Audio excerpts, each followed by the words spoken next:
વડોદરામાં દૂષિત પાણીની સમસ્યાથી લોકો હેરાન પરેશાન થઈ ગયા છે। ગોરવા વિસ્તારમાં દૂષિત પાણીની સમસ્યા છે। છેલ્લા 8 મહિનાથી દૂષિત પાણીથી લોકો ત્રસ્ત થઈ ગયા છે। ગણેશ સોસાયટીના લોકોએ વિરોધ નોંધાવ્યો। ઢોલ વગાડી તંત્રને જગાડવાનો પ્રયાસ કરવામાં આવ્યો। કોર્પોરેશનની ઓફિસ ખાતે માટલા ફોડીને સ્થાનિકોએ વિરોધ નોંધાવ્યો।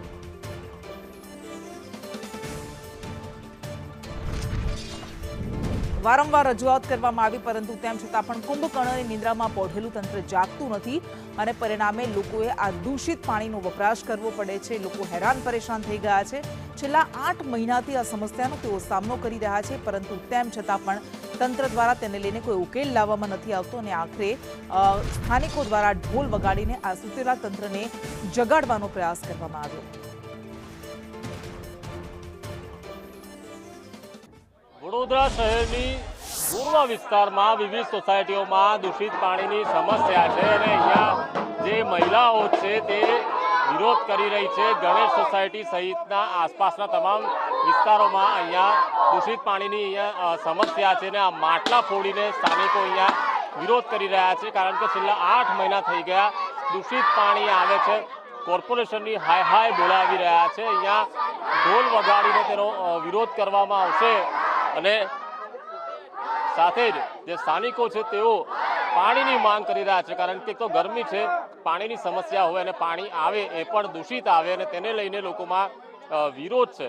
આ પાણીની જે માંગ છે તે વડોદરા શહેરમાં ઉનાળો હોય કે ન હોય કાયમ હોય છે અને વિવિધ વિસ્તારોમાં લોકો વિરોધ કરતા હોય છે, ત્યારે આ રીતે જ માટલા ફોડીને લોકો વિરોધ કરે છે, પાણીની માંગ કરી રહ્યા છે। દૂષિત પાણી પણ એ માટલા ઉપર અહીંયા ફેંકી રહ્યા છે। અહીંયા આ રીતે વિરોધ છે, આ દૂષિત પાણી પણ બતાવી રહ્યા છે। બેન, કેટલા સમયથી દૂષિત પાણી 12 साल से पानी नहीं आता है, गंदा पानी आता है। 8 महीनों 12 साल कई के पानी गंदा आता है। કેટલા સમયથી ગંદુ પાણી? પ્રોબ્લેમ છે 12 વર્ષથી, કોઈ અહીંયા જોવા નથી આવતું। હા, ધારાસભ્ય કોણ છે? ધારાસભ્ય કોઈ છે જ નહીં। કોઈ હોત ને તો આ સમસ્યા જ ના થાત। અહીંયા કોઈ છે જ નહીં, ખાલી વોટ જ જોઈએ છે। અહીંયા કશું કોઈ છે જ નહીં। અમારી સોસાયટીમાં કશું છે ને, અમને ચોખ્ખું પાણી આપો બસ, નકર અમે વેરા નહીં ભરીએ। રજૂઆત કરી છે? હા, રજૂઆત 12 વર્ષથી કરી છે। જો હજુ બી આ કોઈ નિરાકરણ નહીં આવે તો શું કરશો? કશું જ નિરાકરણ આવવું જોઈએ, નકર વેરા નહીં ભરીએ અમે। નિરાકરણ નહીં આવે તો વેરો નહીં ભરીએ। ઇલેક્શન પણ આવવાનું છે, ઇલેક્શન નહીં આપીએ, બેસવા નહીં દઈએ અહીંયા।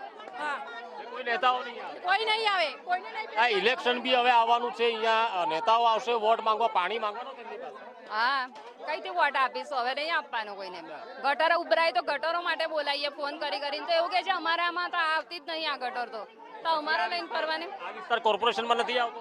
આવે છે ને કોર્પોરેશનમાં, પણ આવે કોઈ દિવસ જોવા માટે જ નથી આવતા અત્યાર સુધી। ગામડા જેવી પરિસ્થિતિ છે। હા, ગામડામાં બી સારું છે। ગામડામાં પણ આ પ્રોબ્લેમ નહીં આવતો હોય સાહેબ, અહીંયા જ આ પ્રોબ્લેમ છે। હાઉસિંગના મકાન ને બધા રેર કેસમાં લઈ લીધું છે। રજૂઆત કરેલી છે? હા, 12 વર્ષથી અમે કાચ પણ ત્યાં જઈને 11 નંબરના વોર્ડમાં ફોડેલા છે।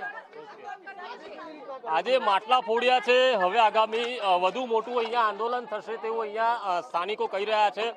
વિઠ્ઠલભાઈ, 8 મહિનાથી નહીં પરંતુ 12 મહિનાથી ગંદુ પાણી આવવાની અહીંયા વાત છે। છેલ્લા 12 વર્ષથી આ વિસ્તારમાં દૂષિત પાણી આવે છે અને છેલ્લા 8 મહિનાથી તો સખત દૂષિત પાણી છે। ત્યારે અહીંના સ્થાનિક જે ચૂંટાયેલા પ્રતિનિધિઓ છે, વહીવટી પાંખ છે, એ કોઈ પણ પ્રકારનું અહીંયા ધ્યાન નથી આપતા। એક બાજુ ધારો કે જો કોઈ વ્યક્તિ વેરો ના ભરે તો એમના ઘરે જઈને આપણે કોર્પોરેશન ઢોલ નગારા વગાડે છે। આ લોકો તમામ લોકો વેરો ભરે છે, એટલે આજે તંત્રને કીધું છે કે અમે પણ ઢોલ નગારા વગાડીશું તમારા સામે। આ ઢોલ વગાડીને જગાડવાનો પ્રયાસ થઈ રહ્યો છે પાણી પર।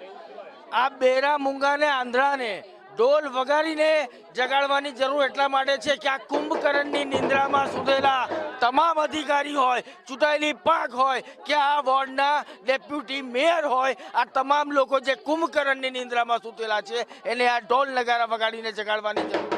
આ જ રીતે અહીંયા જે આ ઢોલ નગારા વગાડીને અહીંયા વિરોધ કરવામાં આવી રહ્યો છે, જગાડવાના અહીંયા જે પ્રયાસ છે તે અહીંયા કરવામાં આવી રહ્યા છે અને પાણીની માંગ હવે જે વધુ ઉગ્ર થઈ છે, ત્યારે નેતાઓ જ્યારે મત માંગવા ઇલેક્શનમાં આવશે ત્યારે તેને પણ નહીં પેસવા દેવાય તેવી ચીમકી સ્થાનિકો ઉચ્ચારી રહ્યા છે। કેમેરા પર્સન નિકેશ વડન સાથે કુણાલ શર્મા, સંદેશ ન્યૂઝ, વડોદરા।